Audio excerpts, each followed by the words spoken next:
জয় বাংলা।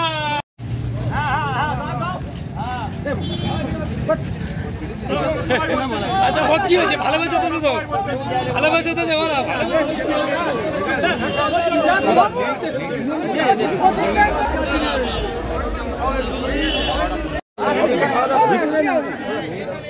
লোকসভা নির্বাচন হয়ে গেছে, অনেকদিন হয়ে গেল। কৃষ্ণচন্দ্রপুর গ্রাম পঞ্চায়েত বিরোধীদের দখলে ছিল। পুলিশ এবং প্রশাসন সঙ্গে শাসক দল বাধ্য করল প্রধান উপপ্রধান এদেরকে পদত্যাগ করাতে এবং দলে যোগ দিয়ে। আজকে শুনলাম পঞ্চায়েত ভেঙে নতুন করে বোর্ড হচ্ছে। মানুষ পঞ্চায়েতে ভোট দিয়েছে বিরোধীদের। শাসক দল লোকসভায় জেতার পরেও এতগুলো আসন জিতল। কী করে জিতেছে আমরা সবাই জানি, আপনারাও জানেন। এতগুলো সিট জেতার পরেও ওদের স্বাদ ইচ্ছা সব শেষ হলো না। পঞ্চায়েতগুলো দখল করার জন্য পুলিশ প্রশাসন গুন্ডা শব্দে ঝাঁপিয়ে পড়ল।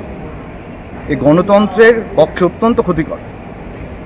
মানুষের উপর মানুষের বিশ্বাস আস্থা সব ভেঙে তছনছ করে দিচ্ছে এ রাজ্যে তৃণমূল, এ রাজ্যের শাসক দল। এর বিহিত দরকার। ভবিষ্যতে মানুষ এর উপযুক্ত জবাব তৃণমূলকে দেবে, শাসক দলকে দেবে। আগামী দিনে আপনারা মথুরাপুর লোকসভার মধ্যে বাকি সবকটা জায়গায় দেখবেন এই ওয়েব চালু করে দিয়েছে বাপিয়ালদা। কৃষ্ণচন্দ্রপুরটাকে খুব বেশি প্রয়োজন এই কারণে ছিল কারণ ওখানকারই নির্বাচিত প্রধান ওনার বিরুদ্ধে হাইকোর্টে মামলা করেছিলেন।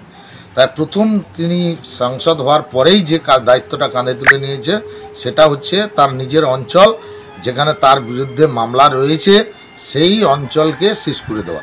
গণতন্ত্রকে এভাবে শেষ করা যায় না। বাপিবাবু নিজেই ভুলে গেছেন যে গণতন্ত্র অত্যন্ত শক্তিশালী পরিকাঠামোর উপরে দাঁড়িয়ে থাকে।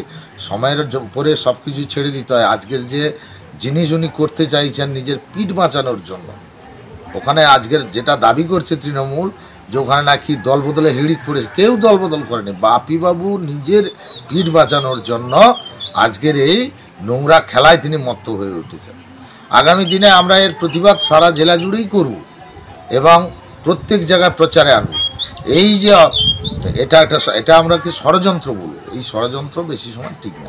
আপনারা জানেন যে আমাদের 6 জন ছিল আর বাকি যারা 9 জন বাইরে ছিল, অন্য দলের ছিল, তারা ইতিমধ্যে তারা লোকসভা নির্বাচনের পরে তারা যোগাযোগ করে যে আমরা উন্নয়নের পক্ষে মমতা বন্দ্যোপাধ্যায় আদর্শ অভিষেক বন্দ্যোপাধ্যায়ের যে চিন্তাধারা, সেই চিন্তাধারা আমরা মানুষের মধ্যে ছড়িয়ে দিতে চাই, উন্নয়নের পক্ষে আসতে চাই। তারা আবেদন করেছিল। আজকে তাদের সেই আবেদনের সম্মতি দিয়ে দল তাদেরকে দলে নিয়েছে এবং যিনি বিজেপির প্রধান ছিলেন তিনি রেজিগনেশন দিয়েছেন, উপপ্রধান রেজিগনেশন দিয়েছেন। তারপরে আজকের সদ্য তৃণমূল কংগ্রেসের প্রধান নির্বাচিত হলো প্রশান্ত হালদার, উপপ্রধান সুশান্ত মণ্ডল নির্বাচিত হলো এবং সকলকে নিয়ে আগামী দিন কৃষ্ণচন্দ্র অঞ্চলে উন্নয়নের জোয়ার বইবে, এটুকু বলতে পারি। আগামী 9 জন যে কোন কোন দলে ছিল?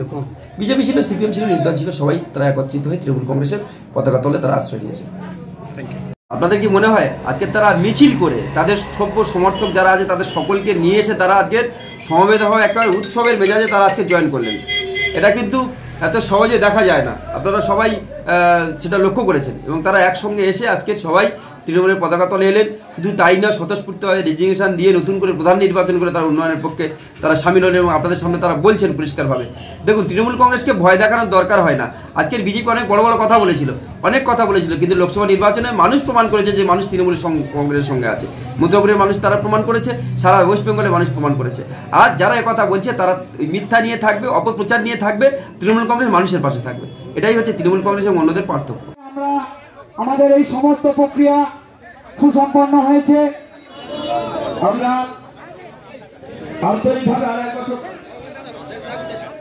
আমাদের ভিডিও ভালো লাগলে লাইক এবং শেয়ার করুন। কমেন্ট সেকশনে গিয়ে জানান আপনাদের মতামত। আরও ভিডিও পেতে আমাদের চ্যানেল সাবস্ক্রাইব করুন এবং প্রতি মুহূর্তে খবরের আপডেট পেতে প্রেস করুন বেল আইকন।